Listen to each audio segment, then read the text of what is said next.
Should the USA place a fat tax on sugary drinks and junk food to combat obesity? Why or why not? We all know how Americans reacted to a tea tax. If the tea drinking community got that fired up, imagine what the Mountain Dew drinking community would do. Gamers rise up. I know this is a joke, but the reason why Americans reacted that way to the tea tax was because of taxation without representation. They wanted to have some say in what got taxed. The implementation of the tea tax actually lowered the price of tea. I'd say now because there's a huge gray area. Oh, so definitely we're taxing butter. White bread definitely, yeah, the nice artisan French bread is included under that umbrella. All condiments we'll tax, ketchup is sugar and mayo is oil. Pickles too, yeah, they're just pure sodium. Etc. Just look at Seattle, where milk-based beverages are exempt from the sugary drink tax, so people can still get their untaxed Starbucks drinks with more sugar per ounce than a can of Coke. 100% agree. Plus, a lot of the problem that people have isn't what they're eating, it's how much they're eating. There's no portion control. Having one slice of pizza for supper isn't unhealthy. But eating an entire pizza most likely is. Eating a handful of mixed nuts is not unhealthy, but eating a pound of them most likely is. Eating a single waffle for breakfast isn't unhealthy, but eating 6 of them most likely is. The point of a tax on an unhealthy product is to offset the healthcare costs related to its use. Deterring use because of cost is a bonus. As the US government does not believe in universal healthcare, it should definitely not be taxing it at a higher rate. That's my opinion anyway. In European studies, it actually cost a lot less in healthcare for people to live unhealthy lives because it more often leads to heart attack and stroke, the cheapest deaths, right around retirement age. The majority of healthcare costs come from people who live a long time and are on like 30 meds a day and double knee and hip replacements and multiple hospital stays and elderly care services. This is of course putting no value on living beyond retirement age, but purely economically it really doesn't have any. Instead of making soda and junk more expensive, how about we make healthy food less expensive?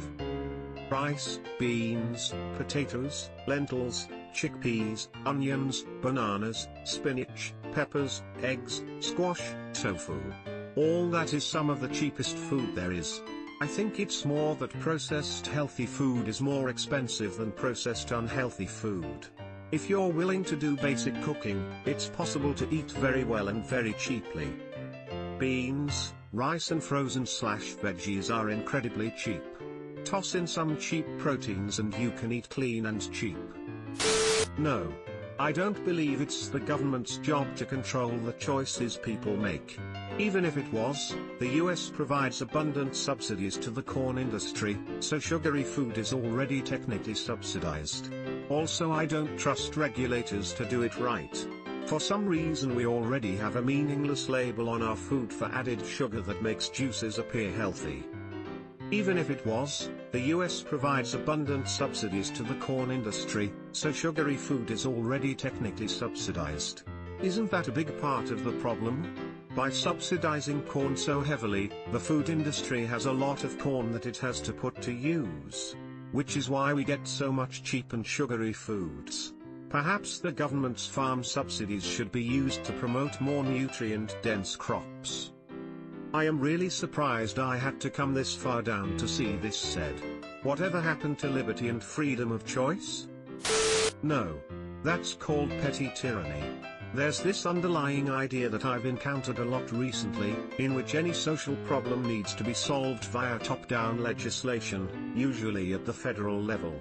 Obesity and diet are a major issue, but I think there are probably better ways to bring about the change without jumping into the murky waters of bandit legislation.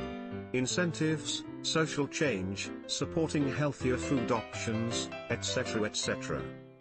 And it's shocking how many people support it today, all while claiming to support freedom.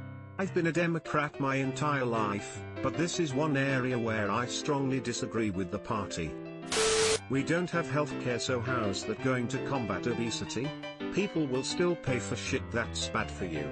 Look at cigarettes and alcohol.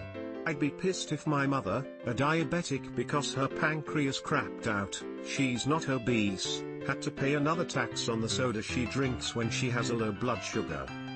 Agreed, except it's my little sis in this scenario. Nope, I lift weights, spin, and run. I keep myself at an acceptable weight and health level. I don't want to pay extra for an occasional snack because other people can't control themselves. No, sin taxes are stupid and shouldn't be legal. Sin taxes are basically a tax on poor people and it doesn't help them at all. It hurts them more than it hurts anyone else.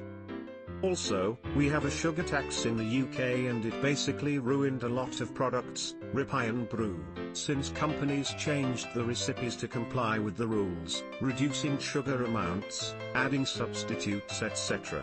Why should everyone be punished because a few people don't have any self-control? I see a lot of people talking about this is bad because it affects poor people and I think that's just missing the forest for the trees. This is bad simply because it's not the government's job to parent its citizens. No, it's one of those feel-good legislations which causes more harm than good. No. I don't believe it's the government's place to stop citizens from doing stupid shit that harms themselves.